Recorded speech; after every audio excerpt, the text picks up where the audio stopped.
नमस्कार। सदियों से ना हम सब सृष्टि की कहानियों से मोहित होते आए हैं। आज हम विष्णु पुराण की एक ऐसी ही बहुत ही अद्भुत कहानी को समझेंगे। एक ऐसी कहानी जिसमें पूरा का पूरा ब्रह्मांड एक कमल के फूल पर टिका है। तो चलिए इस ब्रह्मांडीय रहस्य की परतों को खोलते हैं।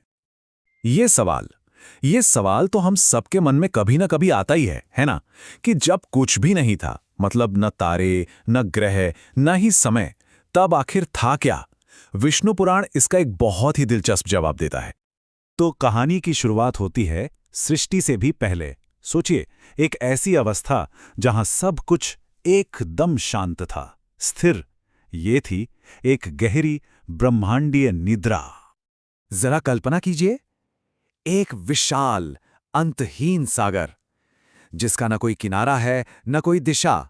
बस चारों तरफ एक शांत, गहरा और अनंत फैलाव, जहां जहां समय भी जैसे रुका हुआ सा है।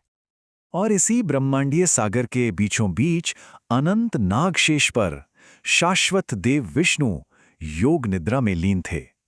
सोचिए, उस परम शांति के बीच वही थे, संपूर्ण अस्तित्व का एकमात्र स्रोत। लेकिन ये शांति हमेशा के लिए नहीं थी। अब समय आ गया था एक दिव्य जागरण का। एक ऐसा जागरण जो सृष्टि की पूरी प्रक्रिया को शुरू करने वाला था। और यहीं से कहानी एक बिल्कुल नया मोड़ लेती है। तो सृष्टि की प्रक्रिया ना एक बहुत ही अद्भुत क्रम में शुरू होती है। देखिए कैसे। सबसे पहले भगवान विष्णु की नाभि से एक कमल का फूल खिलता है। फिर उसी फूल के ऊपर निर्माता ब्रह्मा प्रकट होते हैं। और विष्णु के आशीर्वाद से ही ब्रह्मा को यह महान काम सौंपा जाता है, ब्रह्मांड की रचना का काम। अब देखिए, ब्रह्मा ये काम अकेले नहीं करते। उन्होंने सबसे पहले बनाए प्रजापति, मतलब वो दिव्य प्राणी जो आगे चलकर अलग अलग प्रजातियों के पूर्वज बने। उनके साथ ही ज्ञानी ऋषियों और देवताओं की भी रचना हुई, ताकि इस नए नवेले ब्रह्मांड में एक व्यवस्था और ज्ञान स्थापित हो सके। तो ठीक है, जीव तो बन गए, लेकिन ये ब्रह्मांड, ये पूरी दुनिया, ये आखिर बनी किस चीज से थी? चलिए अब जरा वास्तविकता के उन मूल तत्वों को समझते हैं जिनसे इस पूरे ब्रह्मांड का निर्माण हुआ। विष्णु पुराण के अनुसार ये जो पूरा भौतिक संसार है ना, ये 5 महान तत्वों से बना है, जिन्हें कहते हैं पंच महाभूत। ये हैं पृथ्वी, जल, अग्नि, वायु और आकाश। और ये सिर्फ तत्व नहीं है, बल्कि ये वो मौलिक शक्तियां हैं जिनसे ग्रह, तारे और जीवन, मतलब हर चीज का निर्माण होता है। और फिर इन्हीं तत्वों से बने 3 लोक। सबसे नीचे भूरलोक, यानी हमारी पृथ्वी। बीच में भूवरलोक, यानी वायुमंडल।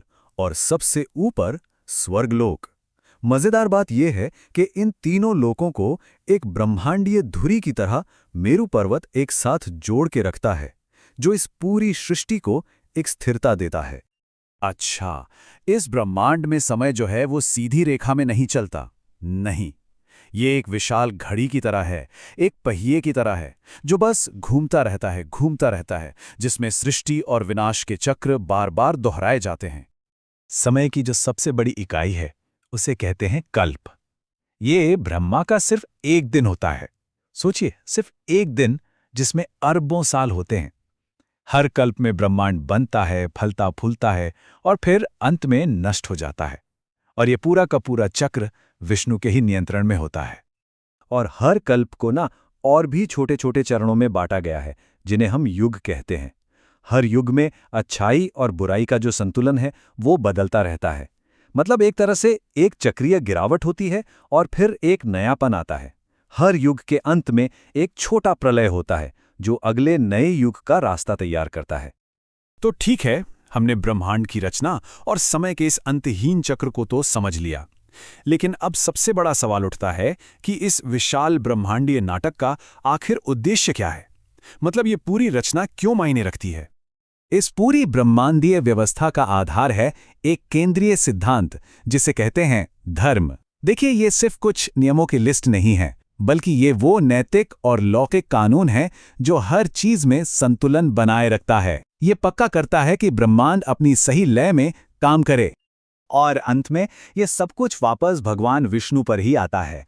वो सिर्फ इस सृष्टि के स्रोत नहीं हैं, बल्कि वो ब्रह्मांड के संरक्षक भी हैं। वही तो हैं जो धर्म के माध्यम से ये पक्का करते हैं कि ये ब्रह्मांडीय संतुलन हमेशा बना रहे। वही शुरुआत है और वही व्यवस्था को बनाए रखते हैं। और ये पूरी कहानी हमें एक बहुत गहरे सवाल पे लाके छोड़ देती है कि अगर हम सबका अस्तित्व सृष्टि और विनाश के इस अंतहीन चक्र का ही एक हिस्सा है, तो फिर इस चक्र के भीतर रहते हुए एक सही और सार्थक जीवन जीने का आखिर मतलब क्या है? इस पे विचार जरूर कीजिएगा।